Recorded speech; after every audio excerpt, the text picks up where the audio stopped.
Delhi police ने जब जुबैर को एक मामले में गिरफ्तार किया 2018 के एक ट्वीट के मामले में, और उसके बाद दिल्ली पुलिस को लगा कि इस मामले में जल्द से जल्द जमानत हो जाएगी, तो उसके बाद ईडी का इन्वॉल्वमेंट आया। आज मोहम्मद जुबैर को एक मामले में जो है वो जमानत दी गई है, लेकिन वो मामला जब दिल्ली पुलिस ने गिरफ्तार किया तो उसके बाद यूपी की पुलिस क्यों पीछे रहती। योगी आदित्यनाथ ने अपनी पुलिस को हुक्म दिया कि इसको अब गिरफ्तार किया जाए।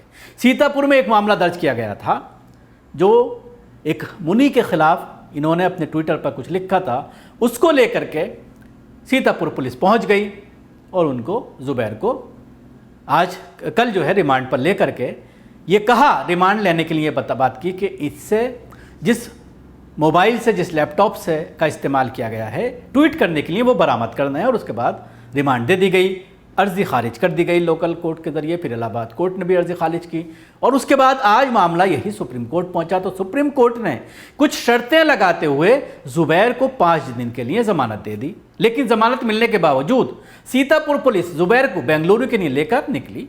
पुलिस जुबैर के घर वो मोबाइल बरामद करने जा रही है जिससे उन्होंने ट्वीट किया था। इस एफआईआर में कुछ देर पहले एससी के 5 दिन की जमानत मिल चुकी है, उसके बाद भी पुलिस उस मोबाइल को बरामद करने के लिए बेंगलोर लेकर जा रही है, जिस मोबाइल को दिल्ली पुलिस पहले ही बरामद कर चुकी है और वो दिल्ली पुलिस की कस्टडी में है।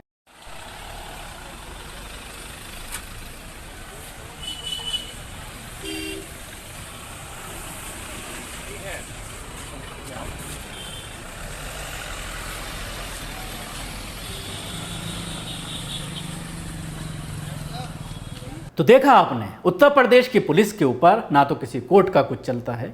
सुप्रीम कोर्ट की बात करें, सुप्रीम कोर्ट से जमानत मिलने के बावजूद उसको बेंगलोर लेकर जाया जा रहा है। ऑर्डर पूरी दुनिया में आ गया, सब जगह टीवी पर चल गया कि मोहम्मद जुबैर को सीतापुर मामले में जमानत मिल गई, लेकिन उसके बावजूद रवाना हो गई पुलिस बेंगलोर। और क्या चीज़ बरामद करना चाहती है, जिस मोबाइल को दिल्ली पुलिस पहले ही बरामद कर चुकी है।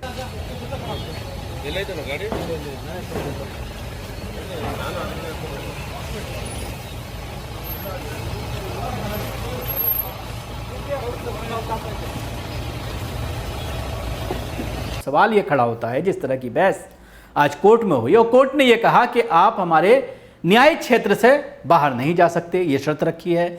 दूसरी शर्त ये रखी है जुबैर को लेकर के कि आप कोई ट्वीट नहीं करेंगे ट्विटर पर जमानत के दौरान, जब तक इस मामले में सुनवाई पूरी नहीं हो जाती। 5 दिन के लिए ये जमानत दी गई है।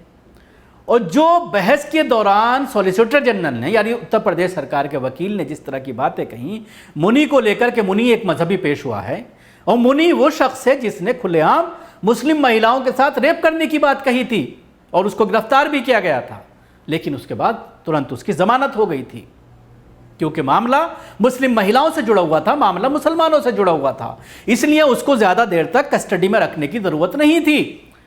इसलिए कोर्ट ने उसको ये माना कि कोई बात नहीं है, मुस्लिम महिलाओं को अगर कुछ कह रहा है, और उसके बाद उसको जमानत दे दी गई। आज उसी शख्स को जो मुस्लिम महिलाओं के साथ बलात्कार करने की बात कहता है, जो मुसलमानों को एक कत्लेआम की बात कहता है, उसी को मजहबी पेशवा के तौर पर उत्तर प्रदेश का सॉलिसिटर जनरल, उत्तर प्रदेश का वकील सरकार का खड़ा होकर के उसको मजहबी पेशवा, मजहबी रहनुमा कहता है। आप अंदाज़ा लगाइए। और सुप्रीम कोर्ट हालांकि इस मामले में ज़रूर उसको ज़मानत मिली है, लेकिन उसके बावजूद दिल्ली पुलिस का जो मामला है उसमें अभी उसकी वजह से जुबैर जो है बाहर नहीं आ पाएंगे। अभी दिल्ली में जिस तरह के केस उसके ऊपर दर्ज किए गए हैं, और इस केस का भी जिक्र कोर्ट के अंदर किया गया और ये कहा गया कि ये आदतन मुजरिम है, यानी जुर्म करने वाला है, इसको आदत है क्राइम करने की और कई क्राइम कर चुका है।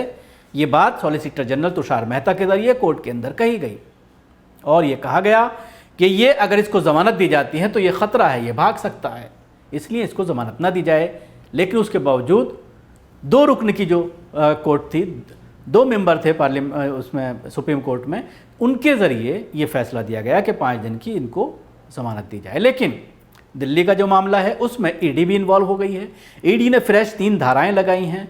मनी लॉन्ड्रिंग का जिक्र भी आज कोर्ट के अंदर आया कि मनी लॉन्ड्रिंग का मामला इनके ऊपर दिल्ली में बनता है, इसलिए उत्तर प्रदेश वाले मामले में भी इनको जमानत ना दी जाए।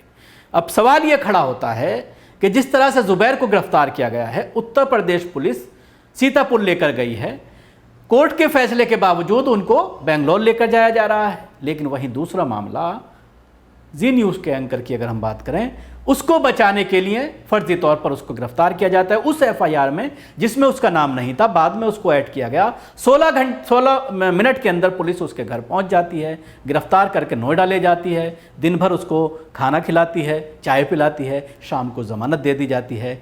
और छत्तीसगढ़ पुलिस को ये तक नहीं बताया जाता कि वो जर्नलिस्ट कहाँ है। आज तक वो भगोड़ा घोषित है। आज भी सुप्रीम कोर्ट में उस मामले को लेकर सुनवाई लिस्टेड की गई है। इस पर क्या फैसला आएगा वो भी हम आपको बताएंगे। लेकिन दोहरा रुख, एक तरफ है जी न्यूज़ का गोदी मीडिया का एंकर जो सरकार का भौंपू बजाता है, दूसरी तरफ है मोहम्मद जुबैर जो सरकार की फर्जी चीज़ों को फैक्ट चेक करके दूध का दूध और पानी का पानी करता है और सरकार के जो एजेंडे हैं उन पर कहीं ना कहीं वो पानी फेरने का काम कर रहा है। इसलिए वो इन सारी कचेड़े में उसको फंसना पड़ रहा है। और अब ऐसा लगता है कि जल्दी जो ईडी का मामला है ये आएगा तो उसके बाद जिस तरह से मोहम्मद जुबैर के वकील ने कहा कि उत्तर प्रदेश में मोहम्मद जुबैर की जान को ख़तरा है, इसलिए ज़मानत दी जाए। और शायद इसी चीज़ को ध्यान में रखते हुए सुप्रीम कोर्ट ने उनको ज़मानत दी है। शुक्रिया। आपको हमारी कोशिश कैसी लगी ज़रूर बताएं। हमारे यूट्यूब चैनल को सब्सक्राइब करना ना भूलें। इसके साथ ही बेल आइकन जरूर दबाएं। अगर आप यह वीडियो फेसबुक पर देख रहे हैं तो पेज को लाइक करें, फॉलो भी करें।